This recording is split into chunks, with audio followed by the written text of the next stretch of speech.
การดำรงชีวิตของคนเฮาตั้งแต่สมัยก่อนจนถึงปัจจุบัน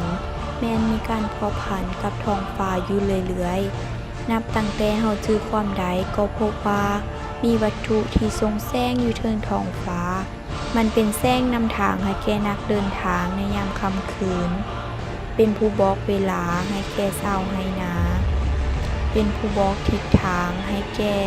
นักเดินเรือกลางทะเลและในบางวัฒนธรรมมันเปรียบเหมือนดังพระเจ้าดวงจันทร์มีขนาดใหญ่กว่าดาวพลูโตและมีเส้นผ่าใจกลางประมาณ1/4หรือเท่ากับ 3,476.28 กิโลเมตรของหน่วยโลกดวงจันทร์ห่างจากโลกเฉลี่ย 384,403 กิโลเมตรมันโคจรอ้อมโลกใช้เวลาประมาณ27 วันกับ8 ชั่วโมงซึ่งเท่ากับระยะเวลาที่มันโคจรอ้อมตัวของมันเองดังนั้นนักวิทยาศาสตร์จึงถือว่าดวงจันทร์เป็นดาวบริวารของหน่วยโลกอย่างปฏิเสธบ่ได้มันเป็นดาวบริวารที่มีขนาดใหญ่เป็นอันดับที่5ในระบบสุริยะจักรวาลซึ่งเป็นดาวที่บ่มีแสงสว่างอยู่ในตัวของมันเองจากระยะเวลาที่มันปินอ้อมตัวของมันเองที่เท่ากับระยะเวลาที่มันปินอ้อมโลกจึงเฮ็ดให้เกิดมีปรากฏการณ์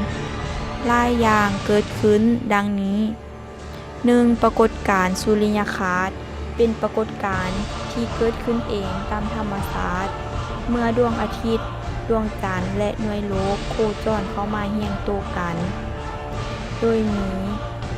ดวงจันทร์อยู่ระหว่างกลางของหน่วยโลกและดวงอาทิตย์พอดี 2. ปรากฏการณ์จันทรุปราคาเป็นปรากฏการณ์ที่มีดวงจันทร์ผ่านทางล่างของหน่วยโลกซึ่งเกิดขึ้นเมื่อดวงอาทิตย์หน่วยโลกและดวงจันทร์เฮียงโตกันโดยมีหน่วยโลกอยู่ระหว่างกลางของดวงอาทิตย์และดวงจันทร์พอดี 3. แม่นปรากฏการณ์ที่เฮาสังเกตเห็นดวงจันทร์เพียงด้านเดียวเพราะว่าเวลาที่มันปินอ้อมตัวของมันเองใน1 รอบแม่นเท่ากับระยะเวลาที่มันปินอ้อมหน่วยโลกพอดี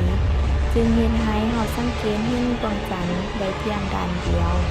4. ปรากฏการณ์นำขึ้นและนำลงเกิดจากแรงดึงดูดของดวงจันทร์และดวงอาทิตย์ซึ่งในนี้ดวงอาทิตย์จะมีแรงดึงดูดน้อยกว่าดวงจันทร์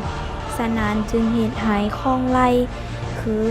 น้ำและอากาศอยู่เทิงหน้าโลกเคลื่อนที่ไปตามทิศทางที่มีแรงดึงดูดมากระทบใส่หน่วยโลกจึงเฮ็ดให้เกิดมีปรากฏการณ์นำขึ้นและนำลง